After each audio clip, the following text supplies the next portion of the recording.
Oh shit. Are you okay? Yeah, I'm good.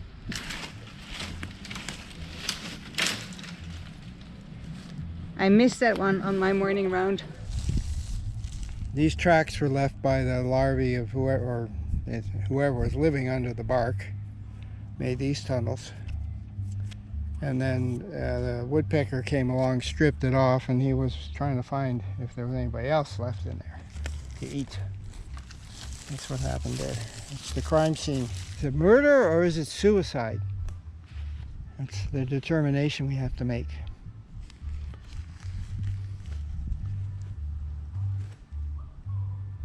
Because you know the trees all communicate through the ground, through the roots, right? These trees are all communicating with each other, especially the ones of the same species, the same type.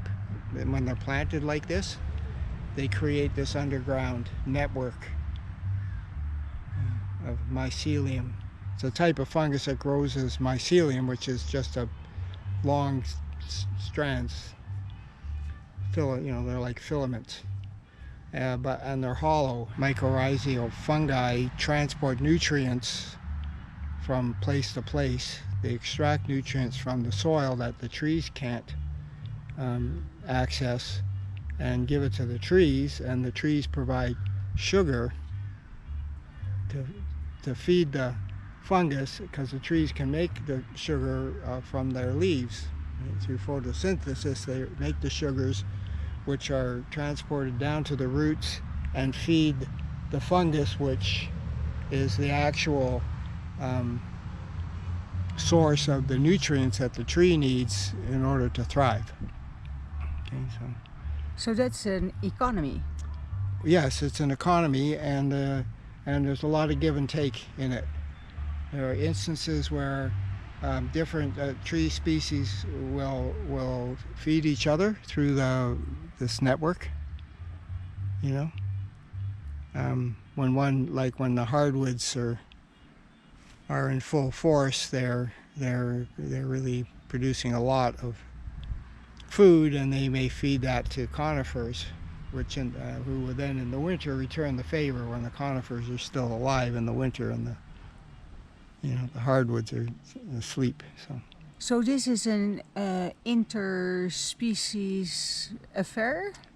Yes, it's a community, and trees often look after each other. You'll find trees that are living in that kind of a situation where there's relatives around, or they're in a grove or a plantation like this where all the same species are growing, are able to communicate with each other through this network, and also through pheromones, chemicals that are released by the leaves when the tree is undergoing a certain kind of stress. It releases chemicals that communicate to other trees, same species in the area, that there's a problem and that they need to get ready some defenses to prepare for it. So yeah. So the worst thing, the most brutal thing, the thing which is like watching a genocide, is to see a clear cut of an old growth forest. What's left after they clear cut an old growth forest, that's one of the most horrible images in the modern world. And I mean, I've been there. I've seen what the effects are of this clear cutting. And basically you're removing all of that accumulated knowledge and wisdom which is in the old trees, who are continuously nursing the young trees in their care, the mother trees. So it's it's really it's not much different than whaling. You understand what I mean? 100 years ago it was like fine to hunt whales. Whatever, who cared?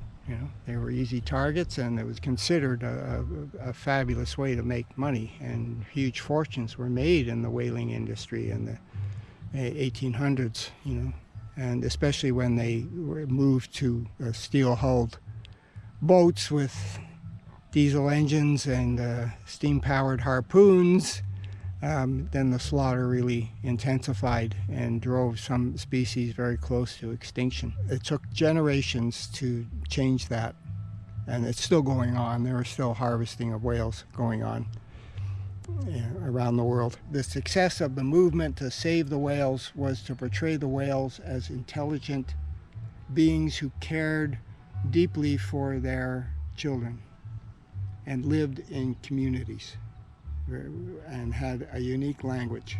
They're sentient beings, and the next stage of evolution for mankind is to recognize that there's nothing but sentient beings on this planet. That it doesn't matter how small they are. If you can characterize it as being alive, then they are sentient beings. And we need to take that into consideration when we set about exploiting them. So you are saying that vegans are murderers? I'm saying that you can't separate consciousness from life. Life, consciousness, beingness, they all come together. That's the essence of our human experience, and our human experience is also a summation, in a sense, of the experience of all the creatures that have come before us that resulted in us being here, and whom we now share the planet with. I mean, we're related, right? Every living thing on the planet is related to every other living thing on the planet. That's just how it works, right? They are. It's one life form, one single life form, showing up in many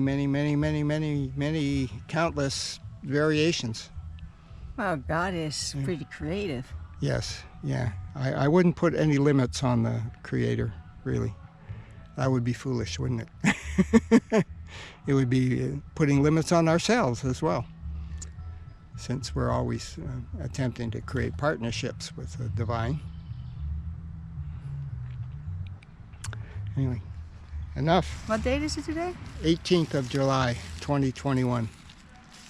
How are you feeling, Angel? Oh, I feel good. It's very disheartening to put so much tape out on so many trees, but I'm glad that I'm doing it, so that then I can get an idea of what's there, what has to come out. It would also really clean up this section, because bring a lot more light in and help whatever is left here to survive. So that's what I'm going to do. I'm going to keep on. I think I'll just do this section and stop. I'm getting hungry. Of course you are. I need sustenance. Fruits of the Spirit are Fruits. not enough? For my body? No, sorry. It's very ephemeral, fruits of the Spirit. You know what I mean? It's like, it doesn't really satisfies the soul, but leaves the body wanting something a bit more substantive. Complex carbohydrates. Yeah.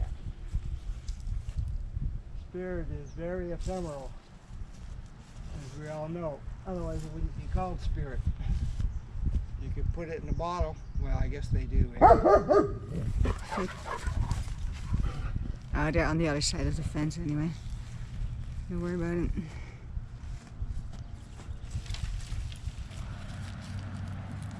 I feel the same way I was feeling when I euthanized Julia. I didn't want to do it, but man, she wasn't going to get any better.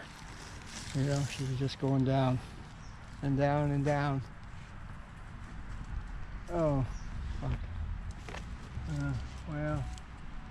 Yeah, look at this, sweetie. It's growing like a challah. Yeah. It's braided, for crying out loud. Oh, and that's also quite damaged up there. Oh, that might just be stress. Well, it's not great, but you know what? It's still here. It's still alive, so. It should come out, but not today.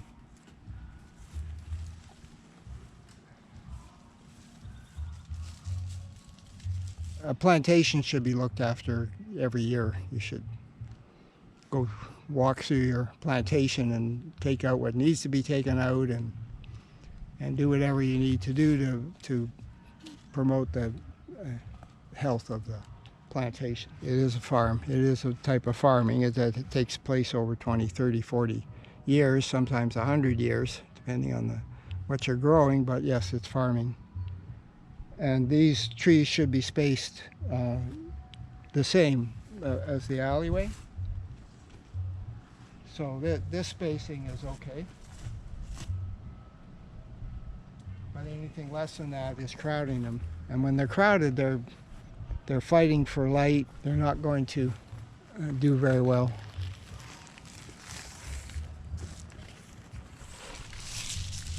Yeah, this is ridiculous, hey? Look at the distance. Yeah, so that should have been done, decades ago. Anyway, there's probably records somewhere. I wouldn't be surprised if the Conservation Authority was not involved in planting. There's evidence of somebody's ass here. Yeah. That looks like Bodie. That's a lot of woodpecker activity. So there's something very tasty living under there.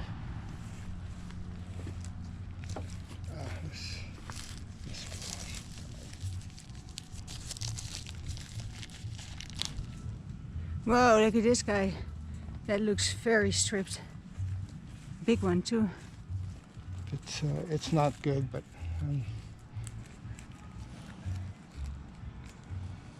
start with the really ones that just absolutely should come out.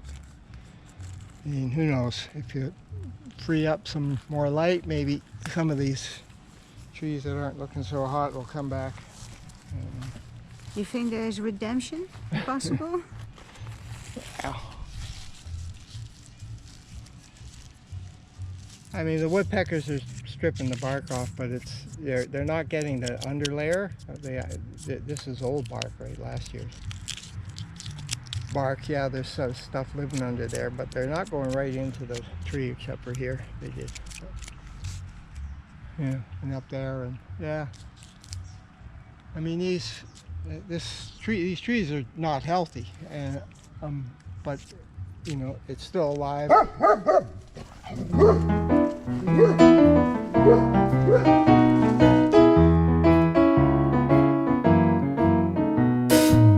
Sorry for those who see this face. There's nothing more than a convenient place to complain to. I don't mean you. They don't have my attention 'cause my mind is occupied, floating deep in outer space. But something is going, yeah, something is going my way.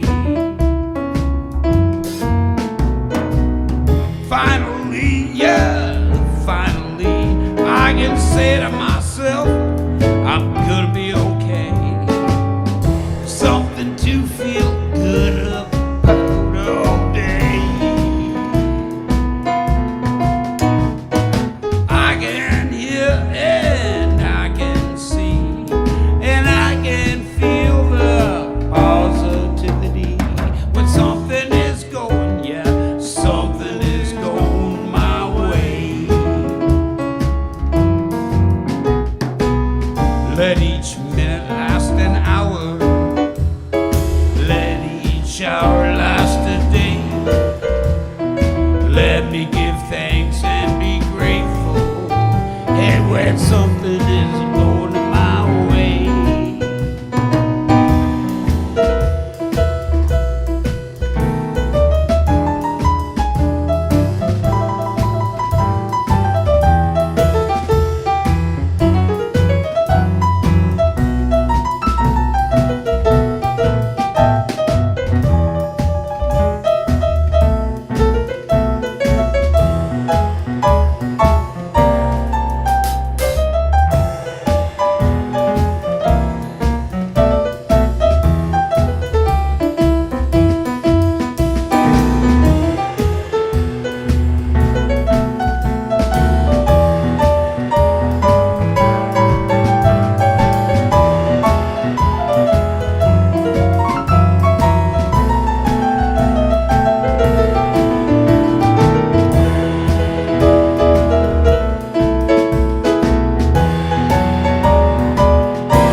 look forward to, like real good times.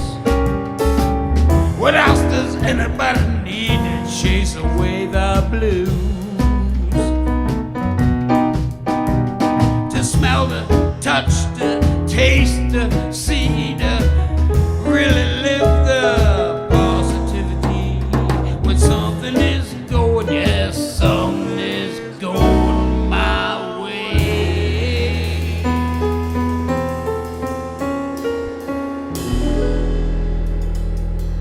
Super.